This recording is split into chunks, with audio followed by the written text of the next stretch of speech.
Kinshasa Mbote, Brazzaville Mbote, Paris bonjour, Belgique bonjour, États-Unis, good morning, balba bongwa. Topesi bino Mbote bisika nyoso boolanda biso Boaloudu TV, chaîne ya Sika, chaîne ya Vitesse, chaîne ya Masolo. Katazoba la chronique Intello vous arrive ce matin avec un nouveau numéro, toujours animé par Eagle Woman, la maman des aiglons de Katobenga Kaye. On est toujours en forme, toujours présente, toujours, on est là. Et n'est-ce pas bien, Bozalaka Nayeme. Nous sommes ensemble, il n'y a pas de souci. Arrêtez! Fally Ipupa étant du côté de Goma, il a fait une descente dans le camp des réfugiés à Goma là-bas pour voir un peu ce qui se passe, ce qui s'y passe plutôt, pour voir un peu la situation, les conditions de vie des déplacés dans ce camp-là. Alors, avec sa fondation, toujours au nom de Fally Ipupa Foundation, et Fally fait des déplacements comme ça, des visites comme ça, qui, de temps en temps, arrive à aider la population de cette partie-là de notre pays, le Congo, à essayer de survivre ou à avoir un sourire. Et là, en tout cas, c'est vraiment des gestes de cœur. Hein? C'est vraiment des gestes touchants. Et Bongonde, il faut Izalaka. Bongonde, il faut Isalamaka, moi, mingi mingi. Alors, on a vu sur les photos, hein, accompagné de ces gars, Soulé Kauka, voilà, et ainsi de suite. Alors, Fally Ipupa étant un artiste de bon cœur qui a toujours ce côté-là de pouvoir aider les gens, nous rappelons que Fally Ipupa, parmi les projets qui lui tient à cœur du côté de Goma, c'est de construire une école, d'accord, construire une école là-bas pour l'éducation de nos enfants et aussi aider les déplacés comme il peut le faire. Alors ça, on ne voit aucun artiste congolais, bon pas aucun, il y a Inosbi qui fait aussi des choses, c'est bien, mais en tout cas ils ne sont qu'à deux, si on peut les citer comme ça, ils ne sont qu'à deux, parmi tous les artistes congolais dont nous savons le nom, parmi tous les artistes congolais que nous citons chaque fois, qui font du bruit sur la toile, awa, basela biso bakele le tongo midi poko koganga koyemba ba clash banini, deux artistes kaka nde bazaka na souci ya kokitaka de temps en temps de cette partie là ya RDC pour pouvoir aider là-bas. Fally Ipupa bandaka liboso inos biaye et puis à côté na rythme wana, et ce qui est une bonne chose. Ils sont à féliciter, on les encourage, on leur dit bravo.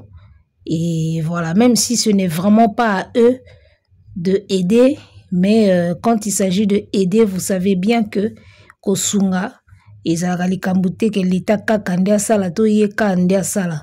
Kosunga ezalaka de que makoki emonani o Kosunga. Parce que na kati nango, le karma est sala. Voilà. Alors, je suis entrée sur Opera Mini Google, je suis tombée sur cette information qui a attiré mon attention et je ne voulais vraiment pas laisser ça passer comme ça. Je ne voulais pas laisser passer ça comme ça ou laisser ça passer comme ça. Et français à Randenge. Voilà, je ne voulais pas le laisser passer comme ça. Et le mot a attiré l'attention d'Angaï. Je crois que c'était sur Instagram, hein? Tweet, il y a Fally. Et puis la réaction d'un internaute. On peut le voir on a kati ya commentaire, ba tu ya ba réseaux sociaux, ba zuyango ba tiango na lumière pour que to voilà to koka kotangango. Voilà, Fally Ipupa qui va écrire sur sa page, l'une de ses pages, je crois bien Instagram. Il a écrit: je reviendrai, promis, mais il faut dire à vos tintins de TikTokers de Goma d'arrêter avec leurs mensonges. Et puis il y a eu une réaction qui dit: merci pour l'impolitesse, on verra bien si tu reviendras encore ici. Voilà tout. Voilà, moi nambali moko alingai na eka yebana. alingi na yeka yebana donc fa komela Fally Ipupa message moko boye ba internaute pe o balingaka Fally te ba récupérer yango batia yango na lumière ya lingai na yeka yebana ponde to lobele boye na minute oyo yefula ye sala ye bien pona ye aokanisa koyebana tomonika kombo toyebi pete soki eza vrai compte donc ye kutu toyebi na biso ye te souci na ye eza yeka yebana toyebi te Goma ngo ezalaka ya ye ya tata na ye ya koko na ye polo baki on verra bien si tu reviendras encore ici oyo komi komona na ki on dirait eza complot et comme on dirait eza complot on verra bien si tu reviendras encore ici. Donc Fally qui promet à ses fans parce qu'il a des fans là-bas. D'accord, Fally azana ba fan na Goma.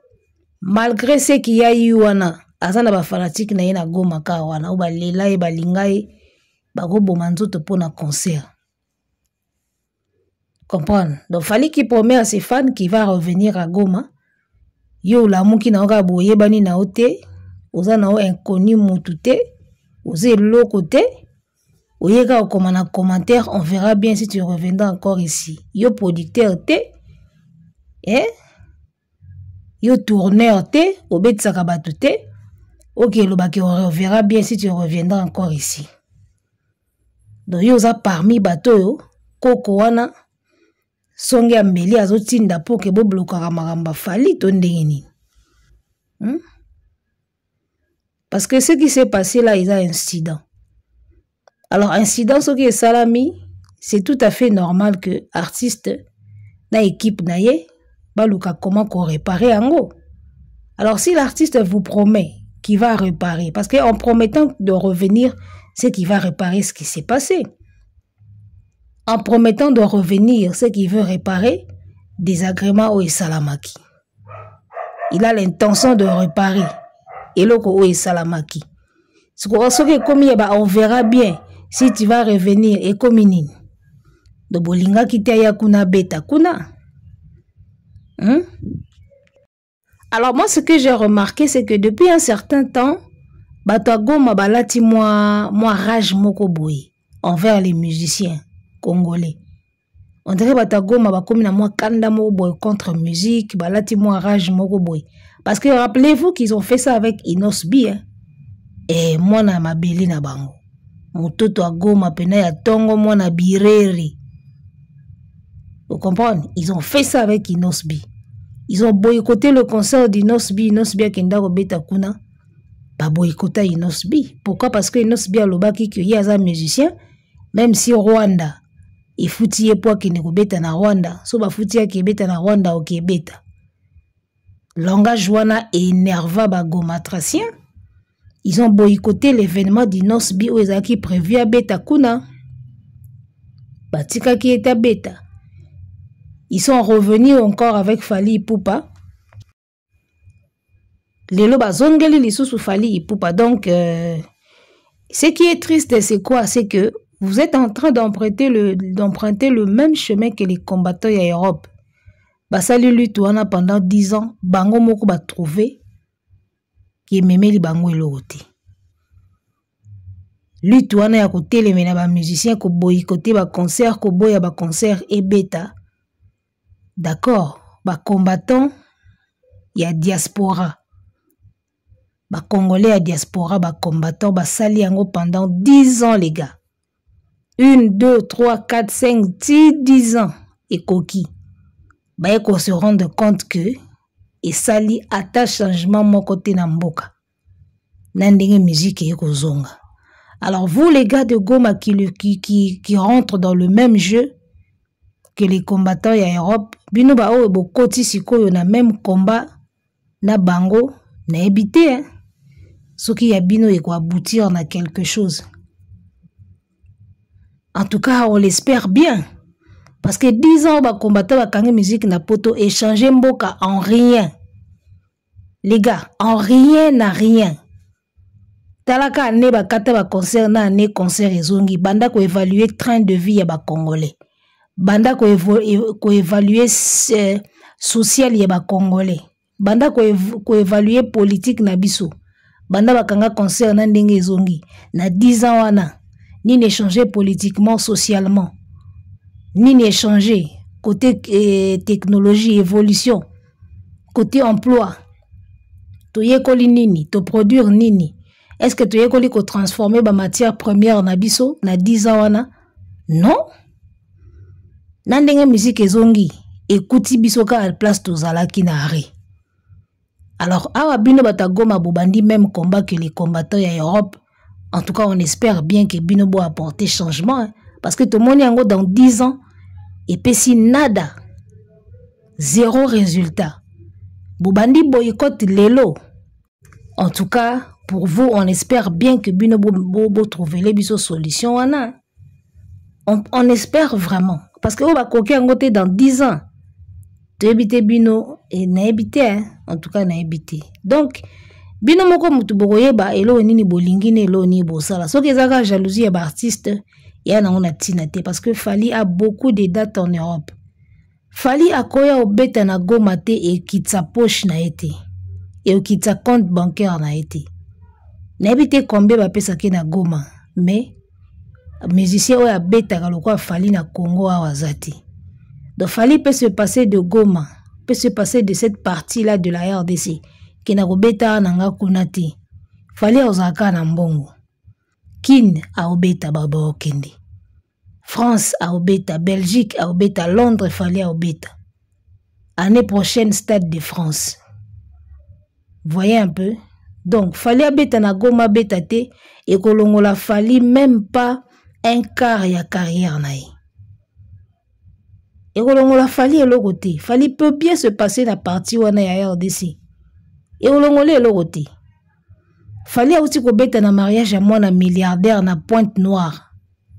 Les gars, na mariage ya mwana milliardaire. Azim bongote. Est-ce qu'azim makasa? Voilà. Fally akolo bana obeta na asu na Goma te na oyaka na asu na Goma te. Et kolongola Fally l'autre côté na carrière nae. Combien d'artistes et musiciens va se produire na Goma? Ba hape mingi te hein? Est-ce que balia kate? Est-ce que bamela kate? Batambola kate, basombaka mituka na bandako te. Basombaka. D'accord, il y a beaucoup de musiciens congolais ou africains, babeta na Goma te, babeta ailleurs et puis bazo se retrouver. Donc musicien akoye ko se passer na Goma, carrière ne continue kaka, surtout Fally. Alors je ne suis pas en train d'encourager le fait que Mbokeza n'a pas si bisoto binara kaka. Mbokeza n'a pas si to yembaka kaka. Je ne suis pas en train d'encourager cela. Quand le pays va mal, à un moment il faut qu'on arrête, qu'on s'arrête, to se tourne, to mituna, to utiwa plutôt kindewapi. On en est où? C'est important. Naza ko encourager le fait que to binaka, to yembaka, to melaka masanga pendant que Mboke amabi. Mais je suis juste en train de rappeler na bonne conscience ya bandeko bazolinga ko sala ba boycott qu'il faut savoir bien faire les choses. Il faut savoir s'attaquer les choses na point na racine nango et non mélanger les choses. Il faut savoir bien faire les choses, quand faire les choses, comment le faire et avec qui le faire. C'est juste ça. Faut boye baka bozo cibler nini bolingi nini. Boza na besoin ya nini, bo sala nini. Parce que 10 ans ya kokanga musique, ba se rendre compte que to simba ki ba musicien alors que faut to simba nde ba politicien. Lelo bobandi susu na Goma. To boy to kuzonga na même erreur, boya ko comprendre après 20 ans qu'il fallait nde to menacer ba politicien que ba musicien. D'accord, fallait un simple individu à sa carrière na ena oya zwaka aidaka. Il est en train de vouloir construire une école là-bas. Otangisa mwana nokuna ka yo obambi milangi na mabanga na concert. Obota mwa kindendi na yo otindi une école wana ya Fally. Encore congolais nenga bosa na mbango. Lobi boko bota bana botindi ba wana école ya Fally. Obosa na kiyo papa muto bambaka libanga na concert, obambaka mulangi. O sente mwana batu boye piu école ya Fally. Congolais bobosa na mbango. On a l'habitude ya ko lapider bato bien et puis ya ko tika bato mabe. Depuis l'époque de Jésus, on dirait tous en habitude wana. Lancer les pierres sur Jésus, lapider les bonnes personnes, lapider Saint-Étienne, c'est ce que c'est nani babambaka mabanga, mais laisser les Barabbas. en liberté. Wanande makasi ya mboka na biso. Lobi mutasuki ebele akota kiawa. Papa toko kanga. Mama toko kanga. Bozo welela papa mama. Bato basalaka makambo na bango na ndaku na bango babenga te boya kotala. Bakangami na ndaku na bango basali makambo na bango na kona bango boye bati. Bozo s'intéresser na bango alors que bato bauti ko yiba mbongo ya ebele to monaki na procès bozo tika bango en liberté. Donc on a cette habitude là de lapider les bonnes personnes et de laisser les mauvaises en liberté. Ça c'est les Congolais. Dossier wana ya papa mama wana na ningai nanga kokota ngote parce que babiso so koti ba dossier ndingona. J'avais vraiment beaucoup de choses à dire sur ça. Mais na lingai nanga kokota ngote période ngo pe na koma inanga sika na Braza na ulukana on a s'installer na ulukana on a sa mamnanga na boye nanga ko cha mutu nanga na makambo wana. Mais on pourra en revenir to lo belango bien. Bosa takaka na source ya likambo place ezati. C'est ça le mal du Congolais. Congolais aza médecin oyo mutu aza na palu yazo pesa ka vitamine B na vitamine C. Au pesa ka vitamine C. Bosa ba ko s'attaquer na virus proprement dit te ya likambo. Bosa taka anelo mususu. Doza na défaut wana na mboka na biso. Tangu papa na mama basalaka ba papa na bango na ki mama na bango. Ça dérange qui? Na mboka. Et qui tsak économie en mboka te. Et kanga ba salaire bato te. Et blokaka social te. Isa makam na bango. Na kwe na bango. Mais, bino bolingi bo banda ko s'en charger. Ko se charger na bango. Alors que bato baso faire souffrir le peuple. Boyebi ba kombo na bango. Boyebi nde ba yibaka. Nde ba bimisaka mbongo. Makam basala na boyebi yango bien me botiki bango en liberté. Mabeto pasi ya mboka na biso ka yango wana. Congolais ça loka boxer adversaire yeyo me yazo beta ba corde o batiaka na ring. Adversaire yeyo liboso na yo. Muta otuto makofi ya osalo pasi yeyo. Yazo kene ko beta ba singa wana bakanga ka ring. Ba singa wana o ezaka na ring ya box. Yazo ke beta ne ba singa wana. Na ba poto wana ezaka 4 poto wana ezaka na ring. Ok beta ne poto wana adversaire yeyo. Ça c'est les Congolais. Toi ba cible te eloko. Mboka ezo kene bien te to s'attaquer na musique. O s'attaquer na Fali na poko ye wana ko tia CD azobina. O kimi mbula ne bali.